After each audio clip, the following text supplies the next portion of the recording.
Good morning students. Today we are going to discussing about Vaidyanathan Committee on Corporations and 111th Constitutional Amendments.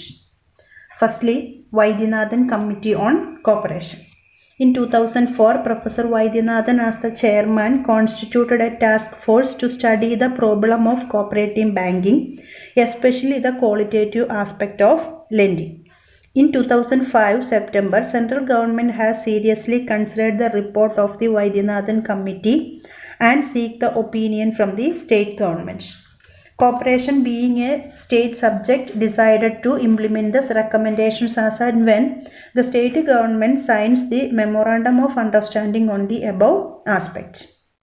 അതായത് 2004 cooperative ബാങ്കുകളുടെ പ്രോബ്ലത്തെ പറ്റി പഠിക്കാൻ, especially അവരുടെ qualitative aspect of ലെൻഡിങ്ങിനെ കുറിച്ച് പഠിക്കാൻ ഒരു ടാസ്ക് ഫോഴ്സിനെ അപ്പോയിൻറ്റ് ചെയ്തു under the chairmanship of professor Vaidyanathan. 2005 central government ഈ വൈദ്യനാഥൻ കമ്മിറ്റിയുടെ റിപ്പോർട്ട് സീരിയസ് ആയിട്ട് പഠിക്കുകയും അതുമായി ബന്ധപ്പെട്ട് സ്റ്റേറ്റ് ഗവൺമെൻറ്റിൻ്റെ ഒപ്പീനിയൻ തേടുകയും ചെയ്തു. ദെൻ സെൻട്രൽ ഗവൺമെൻറ് വൈദ്യനാഥൻ കമ്മിറ്റിയുടെ റെക്കമെൻഡേഷൻ ഇംപ്ലിമെൻറ്റ് ചെയ്യാൻ തീരുമാനിച്ചു. അതിനു വേണ്ടിയിട്ട് സ്റ്റേറ്റ് ഗവൺമെൻറ്റുകൾ അവരുടെ മെമ്മോറാണ്ടം ഓഫ് അണ്ടർസ്റ്റാൻഡിംഗ് സൈൻ ചെയ്ത് കൊടുക്കേണ്ടതുണ്ടായിരുന്നു. Then main area of discussion.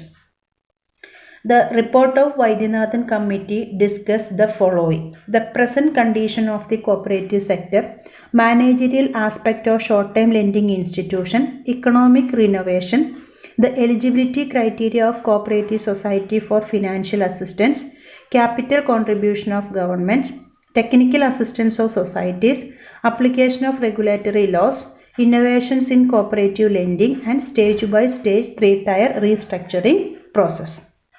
അതായത് എന്തിലൊക്കെയായിരുന്നു ഡിസ്കഷൻ നടത്തിയിരുന്നതെന്ന് ചോദിച്ചു കഴിഞ്ഞാൽ കോപ്പറേറ്റീവ് സെക്ടറുകളുടെ ഇപ്പോഴത്തെ present condition, then managerial aspects of short term lending institution, short term lending ഇൻസ്റ്റിറ്റ്യൂഷൻ്റെ മാനേജീരിയൽ ആസ്പെക്ട്, അവരുടെ ഇക്കണോമിക് വയബിലിറ്റി, ദെൻ കോപ്പറേറ്റീവ് സൊസൈറ്റികൾക്ക് ഫിനാൻഷ്യൽ അസിസ്റ്റൻസ് കൊടുക്കേണ്ടതിൻ്റെ eligibility criteria, then government cooperative സൊസൈറ്റിയിലേക്ക് എത്ര ക്യാപിറ്റൽ കോൺട്രിബ്യൂട്ട് ചെയ്യണം എന്നതിനെക്കുറിച്ചും കോപ്പറേറ്റീവ് സൊസൈറ്റികൾക്ക് എത്രത്തോളം ടെക്നിക്കൽ അസിസ്റ്റൻസ് പ്രൊവൈഡ് ചെയ്യണം, അതേപോലെ ഏതൊക്കെ റെഗുലേറ്ററി ലോസ് ആണ് കോപ്പറേറ്റീവ് സൊസൈറ്റികൾക്ക് അപ്ലിക്കബിൾ ആക്കേണ്ടത് അല്ലെങ്കിൽ ആയിട്ടുള്ളത്, ദെൻ കോപ്പറേറ്റീവ് ലെൻഡിങ്ങിൽ കൊണ്ടുവരാവുന്ന ഇന്നോവേഷൻസ് എന്തൊക്കെയാണ്, then last one stage by stage 3-tier restructuring process. ഇത്രയും കാര്യത്തിലേക്കായിരുന്നു ഡിസ്കഷൻ നടത്തിയിരുന്നത്. ഈ ലാസ്റ്റ് പറഞ്ഞ stage by stage 3-tier restructuring process എന്ന് പറയുന്നത് നമുക്കറിയാം കോപ്പറേറ്റീവ് സൊസൈറ്റികൾക്ക് 3-tier സ്ട്രക്ചറാണുള്ളത്.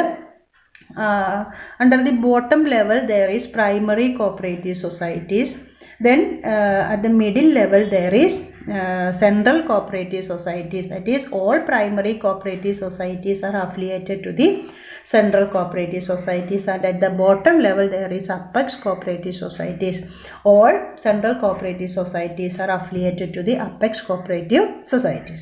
ഇങ്ങനെയുള്ള ഈ 3-tier സ്ട്രക്ചറിൻ്റെ റീസ്ട്രക്ചറിങ്ങിനെ കുറിച്ചും എന്ത് ചെയ്തിരുന്നു, ഡിസ്കഷൻ നടത്തിയിരുന്നു. Then what are the main recommendations given by the Vaidyanathan Committee?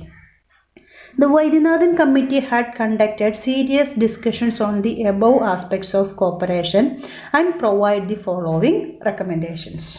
First one, fixing eligibility criteria for extending financial assistance to primary credit societies, district banks and state cooperative banks. അതായത് cooperative ബാങ്കുകൾക്ക്, അതായത് primary ലെവലിലുള്ള, district ലെവലിലുള്ള, state ലെവലിലുള്ള cooperative ബാങ്കുകൾക്ക് financial assistance കൊടുക്കേണ്ടതിൻ്റെ eligibility criteria എന്താണ് എന്ന് ഫിക്സ് ചെയ്തു.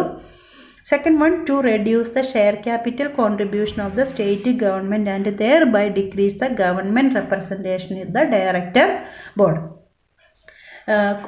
ഗവൺമെൻറ് കോപ്പറേറ്റീവ് സൊസൈറ്റികളുടെ ഷെയർ ക്യാപിറ്റലിലേക്കുള്ള കോൺട്രിബ്യൂഷൻ എന്ത് ചെയ്യണം, റെഡ്യൂസ് ചെയ്യണം. അതിലൂടെ മാത്രമേ ബോർഡ് ഓഫ് ഡയറക്ടേഴ്സിലുള്ള ഗവൺമെൻറ്റിൻ്റെ റെപ്രസെൻറ്റേഷൻ എന്ത് ചെയ്യാൻ സാധിക്കുകയുള്ളൂ, ഡിക്രീസ് ചെയ്യാൻ സാധിക്കുകയുള്ളൂ. അതായത് ടോട്ടൽ ഷെയർ ക്യാപിറ്റലിൻ്റെ 25% മാത്രമേ ഗവൺമെൻറ് എന്ത് ചെയ്യാൻ പാടുള്ളൂ, കോൺട്രിബ്യൂട്ട് ചെയ്യാൻ പാടുള്ളൂ. Next one, to made it applicable the main section of Banking Regulation Act to cooperatives in the country. Banking regulation ആക്ടിൻ്റെ പ്രധാനപ്പെട്ട സെക്ഷനൊക്കെ നമ്മുടെ രാജ്യത്തുള്ള കോപ്പറേറ്റീവ് ബാങ്കുകൾക്കും അപ്ലിക്കബിൾ ആക്കണം.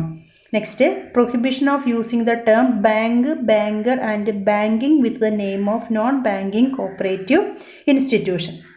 അതായത് non banking cooperative institution, bank, banker, banking എന്നുള്ള ടേമുകൾ ഉപയോഗിക്കാൻ പാടില്ല. Next, non banking cooperative institution should not receive fixed deposit from the public. Non banking cooperative institution പബ്ലിക്കിൻ്റെ അടുത്ത് നിന്നും ഫിക്സഡ് ഡിപ്പോസിറ്റ് ആക്സെപ്റ്റ് ചെയ്യാൻ പാടില്ല. If the name and the area of operation of the cooperative bank wishes to make changes, prior approval of the RBI is required. അതായത് ഒരു cooperative bank അവരുടെ name change ചെയ്യാൻ ആഗ്രഹിക്കുന്നു അല്ലെങ്കിൽ ഏരിയ ഓഫ് ഓപ്പറേഷൻ ചേഞ്ച് ചെയ്യാൻ ആഗ്രഹിക്കുന്നുണ്ടെങ്കിൽ RBIയുടെ അടുത്ത് നിന്നും മുൻകൂട്ടിയുള്ള അനുവാദം വാങ്ങിയിരിക്കണം.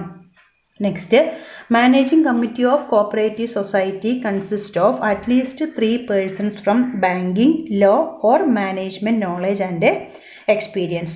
കോപ്പറേറ്റീവ് ബാങ്കുകളുടെ മാനേജിംഗ് കമ്മിറ്റിയിൽ പ്രധാനമായിട്ടും 3 ആളുകൾ ഉണ്ടായിരിക്കണം. അതായത് ബാങ്കിങ്ങിനെക്കുറിച്ച് നോളേജ് ആൻഡ് എക്സ്പീരിയൻസ് ഉള്ള, ലോയെക്കുറിച്ച് നോളേജ് ആൻഡ് എക്സ്പീരിയൻസ് ഉള്ള, മാനേജ്മെൻറ്റ് നോളേജ് ആൻഡ് എക്സ്പീരിയൻസ് ഉള്ള 3 ആളുകൾ എന്തായാലും മാനേജിംഗ് കമ്മിറ്റിയിൽ ഉണ്ടായിരിക്കണം.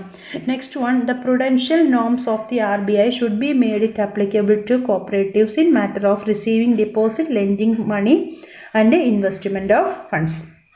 അതായത് കോപ്പറേറ്റീവ് ബാങ്കുകൾ ഡിപ്പോസിറ്റ് റിസീവ് ചെയ്യുമ്പോൾ, മണി ലെൻഡ് ചെയ്യുമ്പോൾ അല്ലെങ്കിൽ ഇൻവെസ്റ്റ്മെൻറ്റ് നടത്തുമ്പോൾ RBIയുടെ നോംസ് ഷുഡ് ബി ഫോളോഡ്. RBIയുടെ നോംസ് എന്തായാലും എന്ത് ചെയ്യണം? ഫോളോ ചെയ്യണം. Then the profit and loss account and balance sheet of the cooperative should be audited and certified by the chartered accountant. Cooperative ബാങ്കുകളുടെ പ്രോഫിറ്റ് ആൻഡ് ലോസ് അക്കൗണ്ടും balance ഷീറ്റും audit ചെയ്യേണ്ടതും certified ചെയ്യേണ്ടതും ഒരു ചാർട്ടേഡ് അക്കൗണ്ടൻ്റ് ആയിരിക്കണം. Then the managing committee of the cooperatives cannot be dissolved without obtaining permission from the RBI. RBIയുടെ അടുത്ത് നിന്ന് പെർമിഷൻ വാങ്ങാതെ ഒരു കോപ്പറേറ്റീവ് ബാങ്കിൻ്റെ മാനേജ്മെൻറ്റ് കമ്മിറ്റി എന്ത് ചെയ്യാൻ പാടില്ല? ഡിസോൾവ് ചെയ്യാൻ പാടില്ല. നമ്മൾ കോപ്പറേറ്റീവ് സൊസൈറ്റീസ് ആക്ട് 1969 ഒരു പ്രൊവിഷൻ പഠിച്ചിരുന്നു. രജിസ്ട്രാർക്ക് മാനേജിംഗ് കമ്മിറ്റി ഡിസോൾവ് ചെയ്യാനുള്ള റൈറ്റ് ഉണ്ട് എന്ന് പറഞ്ഞു. പക്ഷേ വൈദ്യനാഥൻ കമ്മിറ്റിയുടെ റെക്കമെൻഡേഷൻ എന്ന് പറയുന്നത് RBIയുടെ പെർമിഷനോട് കൂടി മാത്രമേ കോപ്പറേറ്റീവ് ബാങ്കുകളുടെ മാനേജിംഗ് കമ്മിറ്റി ഡിസോൾവ് ചെയ്യാൻ പാടുള്ളൂ. Then the powers for appointing administrator is vested in RBI. Cooperative ബാങ്കുകളിൽ അഡ്മിനിസ്ട്രേറ്റർ അപ്പോയിൻറ്റ് ചെയ്യാനുള്ള പവർ എന്ന് പറയുന്നത് രജിസ്ട്രാർക്കാണ്. ദെൻ 111th കോൺസ്റ്റിറ്റ്യൂഷണൽ അമെൻമെൻറ്റ് ബില്ലാണ്. Then the main aim of the recommendation given by the Vaidyanathan Committee is to make structural and administrative changes in the functioning of cooperative banks and application of Banking Regulations Act to cooperative banks in the country.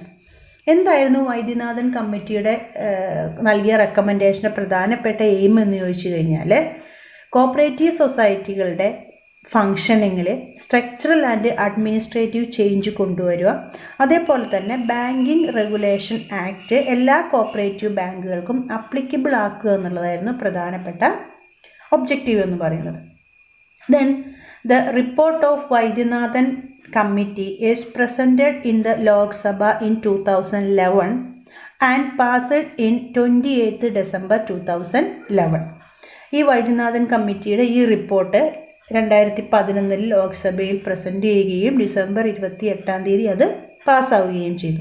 This leads to 111th constitutional amendment. അങ്ങനെ നമ്മുടെ 111th constitutional amendment ഉണ്ടായി. Then എന്തായിരുന്നു ആ ഒരു amendment പ്രകാരം ഉണ്ടായിരുന്ന മാറ്റങ്ങൾ എന്നുള്ളതായിരുന്നു.